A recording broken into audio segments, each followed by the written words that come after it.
Hari ini kita mau membahas tentang die-off, topik yang paling sering ditanyain, ditakutin ketika orang mau mulai GAPS protokol. Karena apa? Aduh, nanti die-off lu, gitu kan?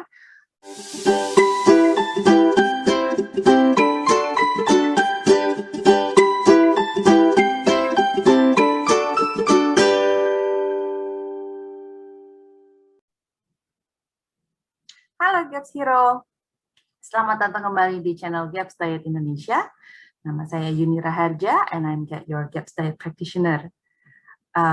Hari ini kita mau membahas tentang die-off, topik yang paling sering ditanyain, ditakutin ketika orang mau mulai GAPS protokol. Karena apa?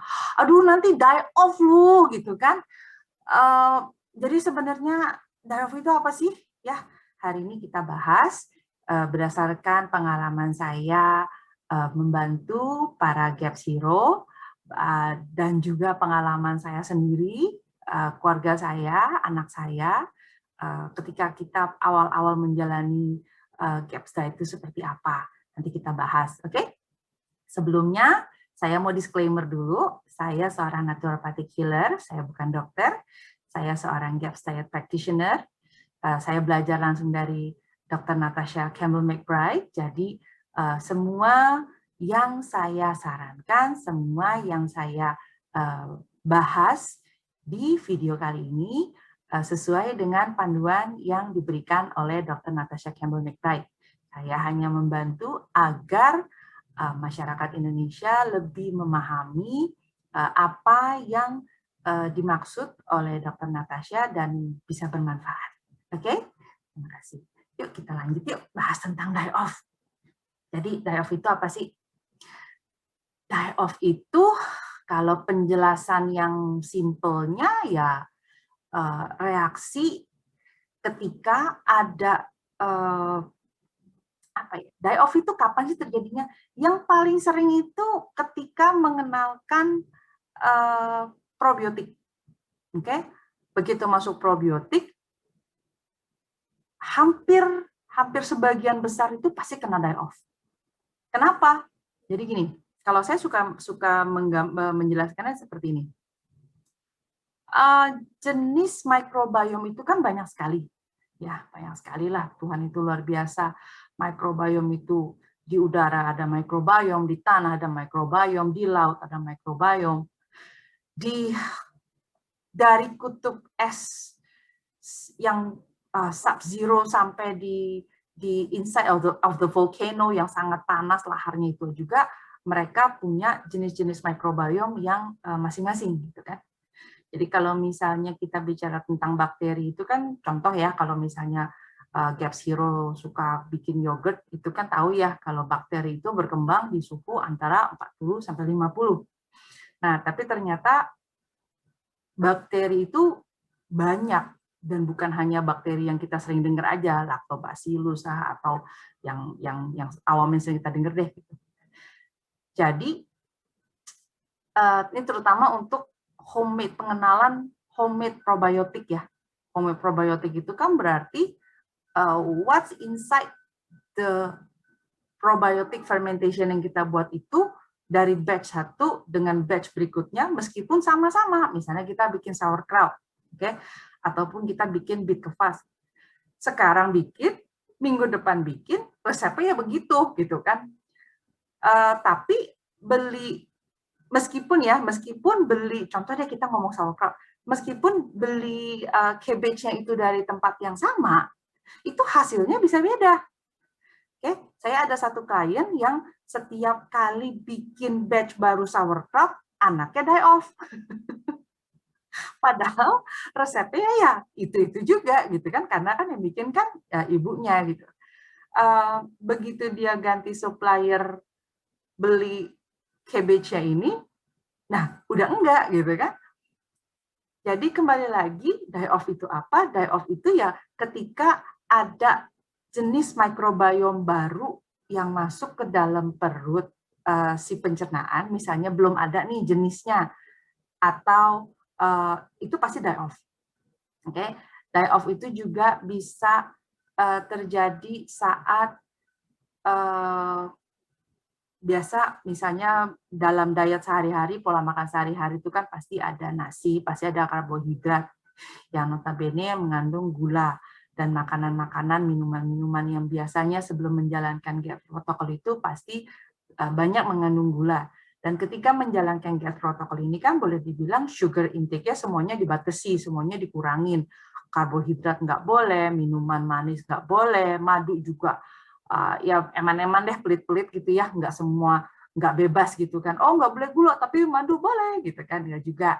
Terutama pada intro diet itu kan belum masuk buah, jadi juga tidak ada gula juga dari buah. Anak badannya lemes, oke, lesu, lemes itu juga bagian dari die off, oke.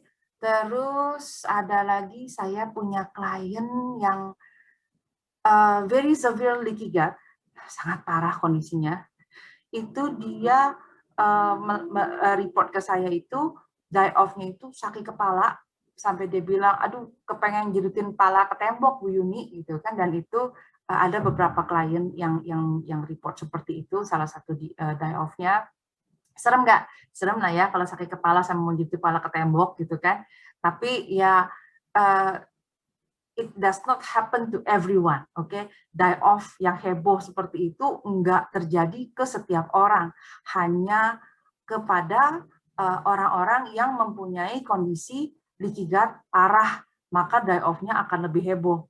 Tapi kalau misalnya yang masih sedang-sedang lah ya, Bu, nggak terlalu parah-parah banget leaky gut-nya, jadi die off-nya juga nggak heboh-heboh banget. Kalau pada anak-anak itu ya paling dia lemes gitu kan, misalnya agak rewel gitu kan, minta makan terus ya. Karena ya ketika die off itu terjadi kan si kandidanya, si microbiome dalam perutnya ini kan lagi pada survival mode, self defense mechanism, dia kirim pesan ke otak, "Oi, lapar, I need sugar," gitu kan. Jadi ya itu salah satu die off juga. Ntar saya coba ingat-ingat lagi ya, apa ya die off yang sering juga. Jerawat. Jerawat atau model kayak bisul kecil. Oke. Jadi kalau misalnya pada klien yang mempunyai alergi, eczema, psoriasis, itu ketika menjalankan GAPS protokol awal-awalnya itu kalau misalnya sampai ada jerawat kecil seperti bisul kecil di sini gitu ya, atau di bibir atau di mana, itu jangan kaget karena itu juga termasuk salah satu bentuk die off. Oke, seiring dengan autoimmune condition-nya, karena kan eczema kan termasuk dalam autoimmune condition ya. Jadi kalau misalnya seiring dengan perbaikan saluran pencernaannya, maka yang si bisul tadi, si jerawat tadi pasti akan hilang. Ada juga yang die off-nya itu, oh ya, jadi pasien eczema saya satu, begitu mulai intro, malah dia tambah gatel, terus dia malah jadi tambah ruam, gitu kan? Padahal kan, loh, ini kok dikurangin makanannya, dihindari, hanya makan daging dan kuah, tapi kenapa malah jadi tambah ruamnya? Nah, itu juga bisa jadi salah satu bentuk die off. Oke, mikir-mikir lagi, saya mesti lihat catatan saya dulu ya. Apalagi, oh iya, ada juga yang jadi diare atau konstipasi, ya. Makanya kalau misalnya ikut pendampingan GAPS protokol sama saya selalu pasti kasih laporan jurnal harian yang harus diisi setiap hari. Jadi ada reportnya setiap hari. Jadi kalau misalnya ada something happen, ada die off kah, atau ada perubahan apa, itu kita bisa monitor. Oke. Lalu jika terjadi die off, harus gimana nih Bu Yuni? Oke. Die off itu terus gimana? Udah sakit kepala gitu kan? Apakah saya harus minum obat sakit kepala misalnya? Enggak. Terus kalau misalnya anaknya lemes, langsung kasih nasi ya Bu Yuni ya, atau misalnya kasih air gula ya Bu Yuni ya, kasihan dia lemes. Enggak juga. Lo udah capek-capek ngebersihin saluran pencernaan, mau bikin si kandidanya semuanya pada semaput, masa dikasihin makanannya lagi? Oke, jadi kalau misalnya die off, bagaimana Bu Yuni? Oke, air gula nggak boleh, oke. Tapi kalau misalnya bikinin air madu, boleh. Tapi air madunya kira-kira bukan yang manis, tapi yang asal-asal manis saja gitu, biar jadi gini, ketika die off itu kan terjadi penurunan kadar gula dalam darah secara signifikan. Makanya bisa ada efek-efek sakit kepala, lemes, dan sebagainya. Oke, kita masukin air madu atau teh chamomile, oke, atau teh jahe atau apapun itu. Tapi gula yang dimasukinnya dari si madu ini juga jangan terlalu banyak. Jadi bukan untuk hanya untuk ngebalance saja biar kadar gula dalam darahnya itu nggak terlalu ngedrop amat gitu. Bisa juga melakukan detox bath, oke. Detox bath itu apa? Detox bath itu rendam, oke. Detox ya, mendetox bath mandi. Kalau misalnya pada anak-anak mungkin masih muat ya kita siapin ember plastik gitu kan, anaknya diceburin gitu. Tapi kalau misalnya pada klien dewasa, rendam kaki saja sudah cukup. Apa yang dimasukkan ke dalam detox bath? Air hangat, baking soda, sea salt atau Epsom salt atau Celtic salt, apapun pokoknya sea salt ya, garam laut. Bisa juga tambahin apple cider vinegar, oke? Nggak usah terlalu banyak, tapi setiap kali terjadi die off, mungkin 2 hari atau 3 hari itu dilakukan secara berkala detox bath. Oke, lanjut lagi. Kalau misalnya terjadi die off, itu apalagi yang bisa dilakukan Bu Yuni? Bisa juga mengkonsumsi activity charcoal. Oke? Activity charcoal atau kalau misalnya merek lokal, Norit, ya gampang itu cari di minimarket dekat rumah itu pasti ada. Oke? Diberikan ke anak, nanti pasti die off-nya akan mereda, akan membaik. Die off bukan suatu hal yang perlu ditakutin para Gaps Hero, karena jika die off itu terjadi, artinya Gaps Hero telah melakukan Gaps protokol dengan benar. Oke? Terus kalau misalnya nggak ada die off, artinya nggak benar. Ya nggak juga, karena kan badannya kan beda-beda bereaksinya. Kondisi badan saya sama kondisi badan Gaps Hero, mungkin ketika memulai Gaps protokol ini beda gitu kan. Pola makan saya dan pola makan Gaps Hero sebelum menjalankan Gaps protokol ini juga mungkin berbeda. Jadi ketika ada perubahan menjalankan Gaps protokol, ada die off atau enggak ada die off, seperti apa die off itu juga pasti beda-beda. Jadi benar-benar sangat individual. Okay? Tidak perlu ditakuti, die off is very normal, okay? Very normal. Itu bagian dari healing, okay? Bagian dari penyembuhan. Itu cara badan kita merespon. Okay? Jadi nggak usah ditakutin. Kalau misalnya Anda perlu informasi lebih lanjut, dapat baca-baca di website saya, gapsdietindonesian.com. Kalau misalnya mau konsultasi juga bisa DM saya di Instagram atau menghubungi saya lewat website, bisa tinggal diklik.